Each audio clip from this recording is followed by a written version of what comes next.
One day, sometime before the war, Agatha was talking with her sister Madge about detective stories. They both enjoyed reading this kind of book very much. "I'd like to try and write a detective story myself," said Agatha. "You couldn't do it," said Madge. "They're very difficult to do. I've thought about it." "Well, one day I'm going to try," said Agatha.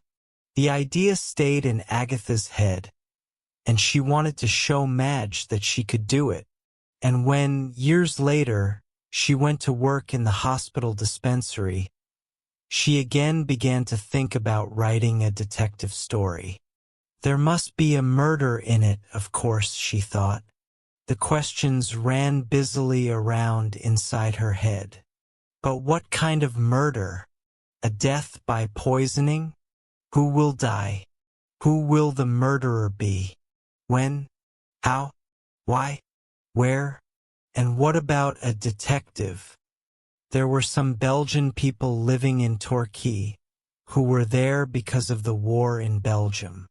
Clara, like everyone in the town, was very kind and helpful to them when they arrived. She gave them chairs and beds for their homes and tried to make them feel happy and comfortable. Now Agatha suddenly remembered them. What about a Belgian detective, she thought, and began to build the character in her head.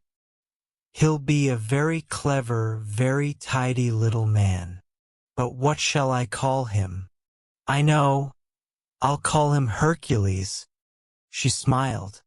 It's a good name for a small man. And his second name? Poirot. Hercules, no, Hercule Poirot. Yes, that's it.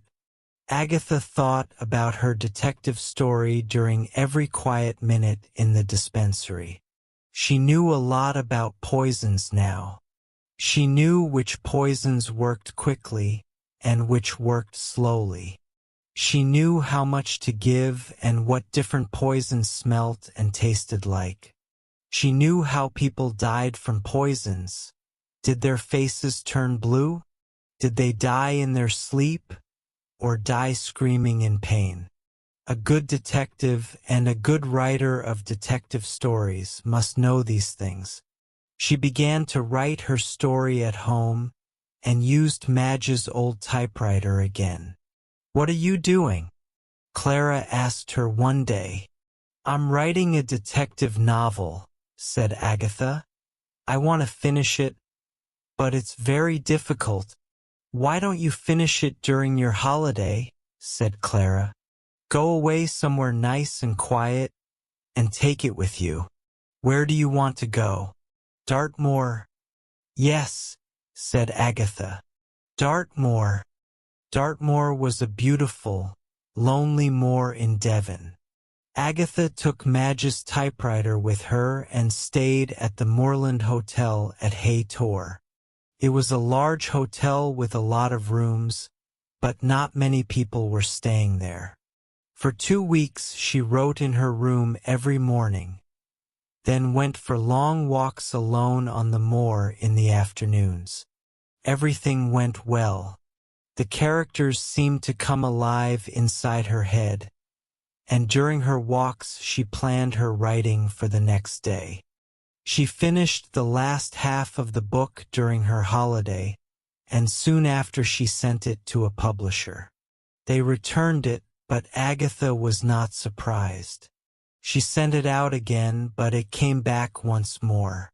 She sent it to a third publisher, but they returned it, too. Then she sent it to the Bodley Head Publishing Company, and forgot all about it. 2 years went by. Archie came back to work in London.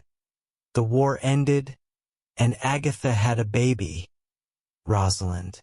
The 3 of them were living in a flat in London when a letter arrived one morning in 1919. It was from the Bodley Head. Agatha quickly opened the letter and saw the words, "Will you call at our offices? We would like to talk about your book." "It's about my book, The Mysterious Affair at Styles," she told Archie. I think they want to publish it. Then you must go and see them at once, said Archie. Agatha went to the publisher's office. She met John Lane, a small man with white hair. "Do sit down," he said.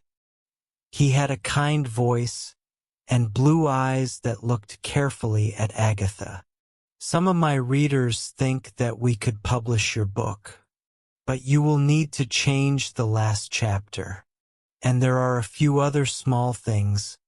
Agatha was too excited to listen. She was happy to do anything. The Mysterious Affair at Styles was her first detective story, and she wanted to see it in the bookshops.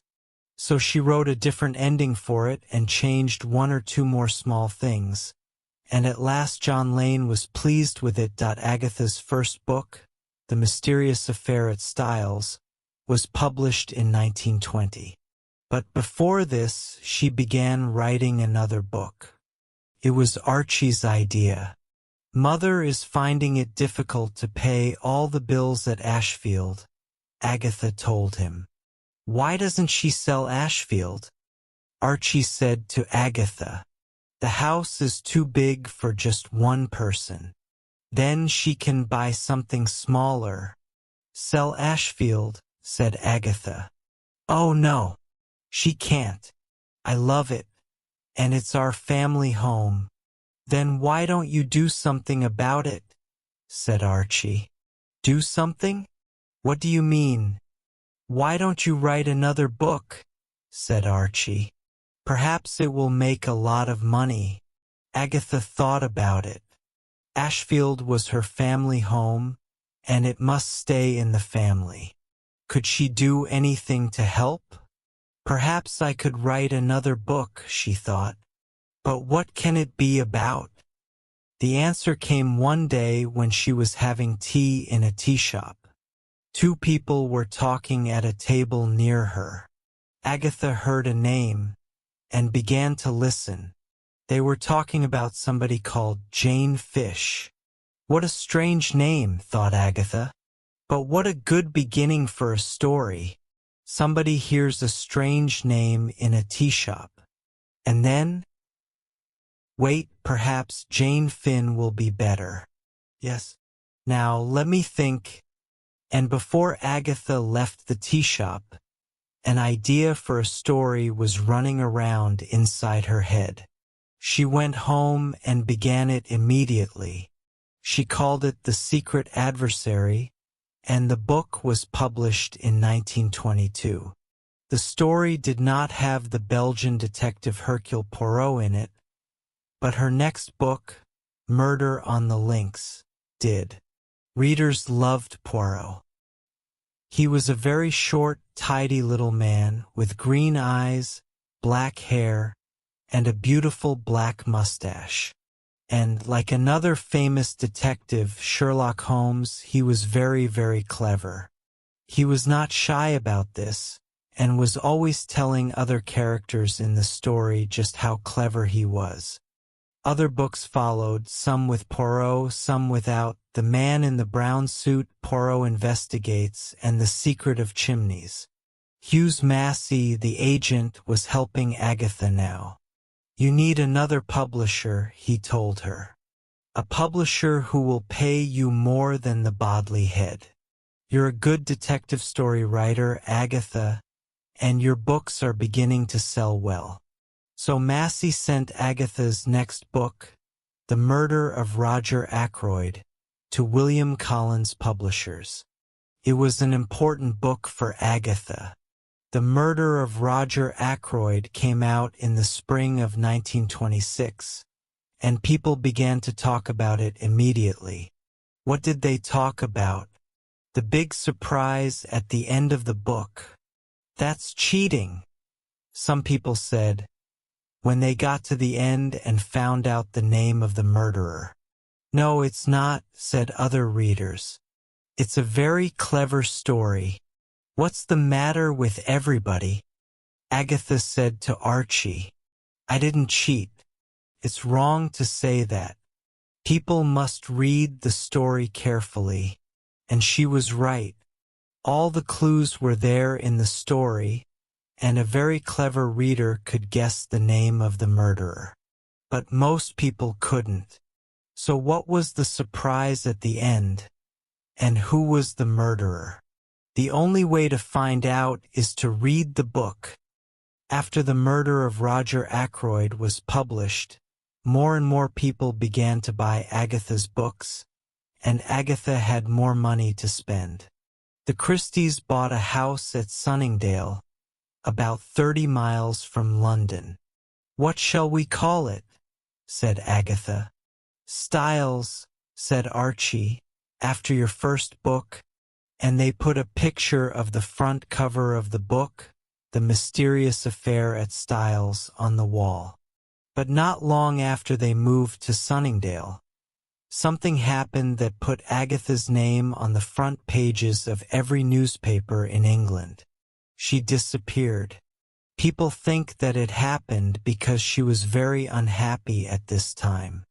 First, her mother died, and then Agatha found out that Archie was in love with a young woman called Nancy Neal.